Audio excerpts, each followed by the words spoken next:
Bonjour tout le monde, aujourd'hui je vais vous parler de l'obsidienne œil céleste. L'obsidienne œil céleste, j'ai été extrêmement poussée ces jours-ci, c'est le moins qu'on puisse dire, à vous en parler. Et puis on me l'a remise pas mal sur ma route à travers des consultations et des rendez-vous que j'ai eus. Donc voilà, on va en parler aujourd'hui de cette obsidienne qui est extrêmement plébiscitée, extrêmement conseillée, on va dire. Donc du coup, on va parler de ça, sachant que voilà, c'est une pierre vraiment dont qu'il faut utiliser avec, on va dire, beaucoup de précautions. Au passage, je remercie Anne-Fille, avec qui j'ai eu une très belle discussion sur cette obsidienne œil céleste et qui a permis d'éclairer pas mal les choses aussi. Et si tu passes par là, je te remercie. D'ailleurs, je vous remettrai son site sous la vidéo parce que c'est une personne qui fait la lumière sur beaucoup de choses souvent par les échanges qu'on peut avoir avec elle. Donc voilà. Du coup, l'obsidienne œil céleste, je vais vous la montrer, c'est cette pierre-ci. Alors, vous allez peut-être voir, voilà, ces cercles à l'intérieur. C'est ce qui fait que ce n'est pas une obsidienne classique, mais une obsidienne œil céleste. Alors, elle peut être confondue avec une autre obsidienne qui est très proche, qui est l'obsidienne Mantogochol aussi. On la trouve sous les deux appellations, Mantogochol ou Mantawichol. Alors la Mantawichol, la Mantogochol, c'est une œil céleste également, mais qui a subi des mouvements sismiques, ce qui fait que ces cercles qu'on a pu voir, finalement sont floutés un petit peu. Ce qui fait des petits pointillés plutôt voilà, sur la pierre. Donc la Mantawichol est très proche en termes de propriété, mais quand même pas tout à fait pareil. Du coup, l'obsidienne œil céleste, c'est quoi? L'obsidienne œil céleste, c'est une pierre volcanique, c'est un verre volcanique. Du coup, c'est une SiO2. Donc, SiO2, ça ne va pas vous parler beaucoup. En fait, elle appartient à la famille des quartz. Et on le sait que très rarement, ça, peu de gens le savent. Une obsidienne, c'est un quartz. Donc voilà, c'est important de poser les bases dès le début. L'obsidienne, elle donc se forme en milieu volcanique. On en trouve des gisements un peu partout dans le monde, notamment donc au Mexique, en Afrique, aux États-Unis et même en France. On en a aussi en Turquie, au Japon et donc en France.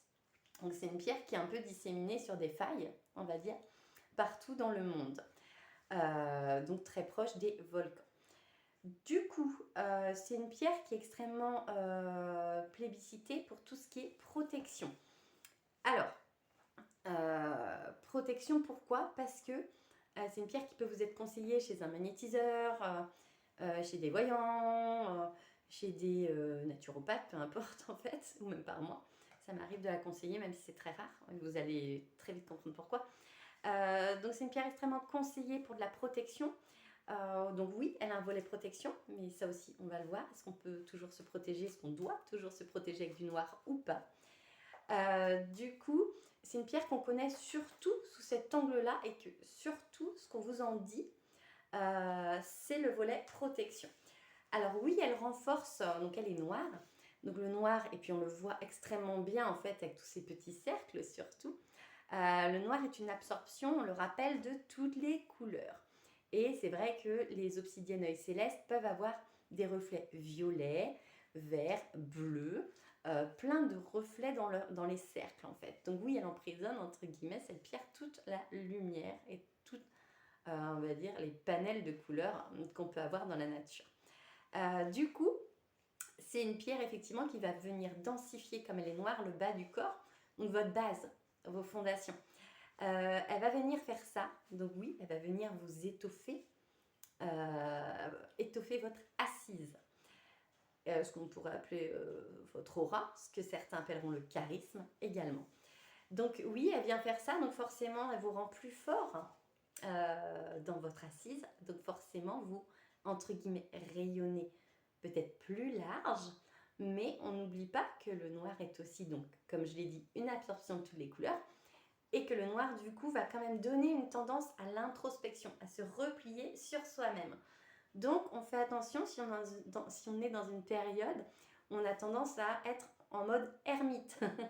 Donc à pas forcément beaucoup sortir, fuir un peu les interactions sociales et à se poser beaucoup de questionnements sur soi. Donc voilà mon conseil.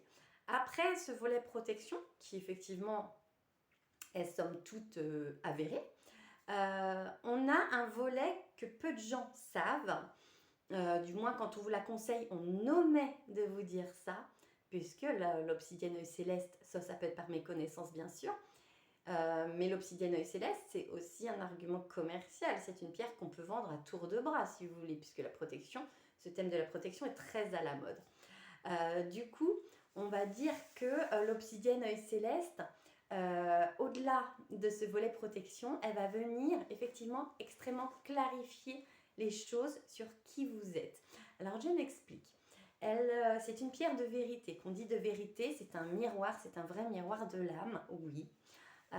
C'est-à-dire que elle contient, et ça merci Anne-Fille, c'est vrai, elle contient effectivement toute la mémoire aussi de la Terre, et donc ça on va le voir après, et elle contient du coup votre mémoire à vous, qui vous êtes. Si vous voulez, c'est une pierre qui va venir révéler en vous plein de zones cachées de votre personnalité, de votre identité, et qui va venir vous les mettre en lumière, autant les parts sombres que lumineuses.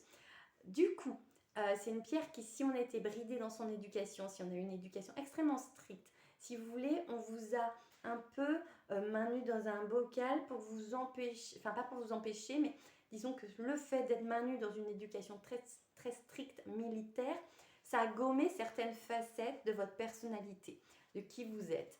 Et si vous voulez, l'obsidienne, elle, céleste, elle va venir vous révéler en enlevant toutes ces couches qui ne sont pas forcément propres à vous, mais propres à l'éducation que vous avez reçue. Elle va venir révéler qui se cache derrière toute cette éducation, vos parts vraiment profondes. Du coup, c'est donc une pierre de vérité. Et ça, on oublie de le dire. Alors, une pierre de vérité, oui, mais du coup, elle va venir chercher en vous tout ce qui est refoulé, que vous n'avez pas pu exprimer. Des vérités, notamment, que vous n'avez pas pu exprimer. Donc, effectivement, c'est positif, hein, mais attention. Et c'est là qu'on omet de dire certaines choses sur cette pierre, c'est que, oui, elle va venir révéler des pans entiers de vérité chez vous, qui vous sont propres, mais le problème que ça peut créer, c'est qu'elle va venir vraiment le faire en soulevant des émotions. Et donc du coup, si on n'est pas prêt, parce qu'il y a des fois il y a certaines choses qu'on n'est pas prêt à voir, et ben elle va venir vous les mettre en pleine figure. Donc oui, mais il faut être prêt à recevoir entre guillemets une vérité sur soi, sur sa personnalité, sur ses zones de lumière comme ses zones d'ombre. Donc on va se méfier parce que ce qui n'est pas dit, c'est que des fois, elle peut vous plonger dans une profonde tristesse, surtout par ce noir. Elle peut vous faire clairement plonger. Puisque ça remue de venir voir en face plein de choses qu'on n'avait pas vues chez soi avant. Donc attention à cette pierre qui est très plébiscitée, mais qui va venir potentiellement vous remuer un peu. Donc c'est vrai qu'on entend qu'il faut la porter quand on est en dépression, par exemple. Moi, je suis pas trop pour ça. En général, on plonge encore plus dans ce que j'ai pu observer. Il vaut mieux la travailler dans des périodes, entre guillemets, où on est beaucoup mieux et le faire petit à petit.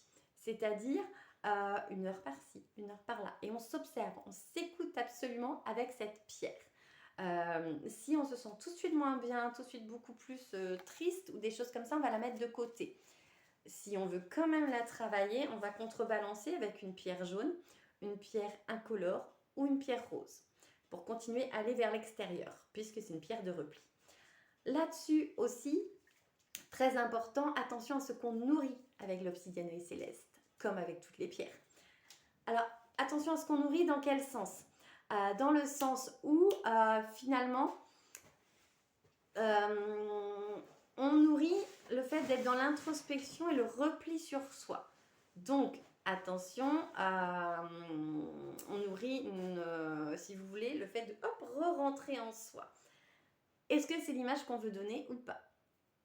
Est-ce qu'au contraire, on a envie de s'expanser et de se montrer vers l'extérieur avec joie et bonheur ? Ou au contraire, est-ce qu'effectivement, on a besoin de cette période de repli ? Donc, qu'est-ce qu'on vient nourrir aussi ? Qu'est-ce qu'on vient nourrir ? C'est aussi tout ce qui gravite autour de l'obsidienne œil céleste. dans le sens où oui, c'est une pierre de vérité, mais avant toute chose aussi, c'est une pierre qui a une très forte forme pensée autour, qui est donc celle de la protection. Mais attention, la protection parfois dans l'agressivité. C'est une pierre où on dit oui, ça va renvoyer le mauvais œil, c'est contre les entités, tout ça. Donc oui, mais est-ce qu'on veut nourrir des choses vraiment négatives ou est-ce qu'on veut nourrir des choses plus positives? Donc si vous avez déjà fait la vérité sur vous, des choses comme ça, on va dire, et que vous cherchez une pierre de protection, parce que ça, moi, avant tout, avant d'être une pierre de protection, c'est une pierre de vérité. Donc, si on veut effectivement rester sur cette pierre de vérité, pas de souci. Si c'est le but de la protection, est-ce qu'il faut rayonner en étant introverti, en se repliant sur soi, ou au contraire, en émanant quelque chose de positif? Donc attention à ce à quoi on se rattache avec l'obsidienne œil céleste. Attention à ce qu'on vient nourrir. Moi, quand je fais des ateliers sur la protection, la plupart du temps, je la déconseille. Pourquoi? Parce que c'est bien de vouloir se densifier, elle va être très efficace effectivement pour venir se solidifier sur ses bases. Mais après, pour moi, il est essentiel que la protection passe davantage par un cristal de roche, par exemple. Donc cette pierre incolore, neutre. Pourquoi? Parce que le cristal de roche, lui, il reflète toutes les autres couleurs. Donc au contraire, on est dans l'émanation de la lumière. On n'est pas dans le repli sur soi et de l'absorption de la lumière. Si on veut revenir rayonner, on sera beaucoup plus efficace en termes de protection que si on est replié sur soi. Donc je conseillerais beaucoup plus un cristal de roche. Et dernier point là-dessus sur l'obsidienne œil céleste, qui va valoir aussi finalement pour toutes les pierres. Attention à quoi on se raccroche, je le dis souvent, et ce qu'on vient nourrir. Il faut savoir que, comme je le disais, merci Anne-Fille encore pour cet éclairage, les pierres, elles viennent d'où? Elles viennent de la terre, elles contiennent une mémoire là-dessus, elles ont une mémoire là-dessus, elles sont porteuses de ça. Et donc, si vous voulez, quand vous venez porter une obsidienne, vous êtes forcément relié à son, on va dire, son gisement, là où elle s'est construite. Donc, vous êtes géographiquement relié au lieu. Et donc, de ce fait-là, si vous voulez, quand vous vous reliez à l'obsidienne œil céleste, vous allez avoir tendance à être relié au lieu où elle s'est formée. Donc je m'explique là-dedans, c'est-à-dire que par exemple, elle s'est formée au Mexique, au Japon, en Turquie, par exemple. Sachez que vous êtes relié à ces pays-là et à ces gisements-là quand vous la portez. C'est-à-dire que vous êtes, effectivement, on est proche et on est totalement même dans la physique quantique, mais moi j'aurais voulu qu'on aborde plus la lithothérapie de manière plus générale sous cette forme-là, même si quelques personnes l'ont déjà fait, mais ça reste encore rare. On est relié vraiment en physique quantique avec les pierres, et si vous voulez, le fait d'être relié à ces gisements, selon ce qui se passe dans ces pays-là, attention à quoi on se relie. S'il y a un tremblement de terre, s'il y a une guerre civile, s'il y a un peuple vraiment opprimé. Vous voyez, tout ce qui... Parce que la Terre contient aussi les informations la Terre absorbe les informations et en émet aussi. Donc attention quand vous vous reliez là-dessus, puisque forcément, ça va venir impacter vous, votre corps, votre émotionnel, puisque vous êtes relié à la pierre et que la pierre est reliée elle-même au pays d'où elle vient. Donc on en parle beaucoup, ça, entre guillemets, de l'éthique, de ce genre de choses, mais il faut aussi voir les pierres sous cet angle-là. D'où vient la pierre et à quoi on se rattache? Donc, moult précautions aussi là-dessus, c'est effectivement essentiel. Voilà, il y aurait plein d'autres choses à dire sur l'obsidienne œil céleste. Moi, c'était l'angle sous lequel je voulais l'aborder. Donc, il y aurait encore énormément à dire, mais voilà. Et cette pierre va me servir de support aussi, puisque c'est une pierre de vérité. Elle va me servir de support là à une petite extension entre guillemets de vidéo, une petite suite, un petit approfondissement par rapport à ça. Je vous souhaite une belle journée. Au revoir.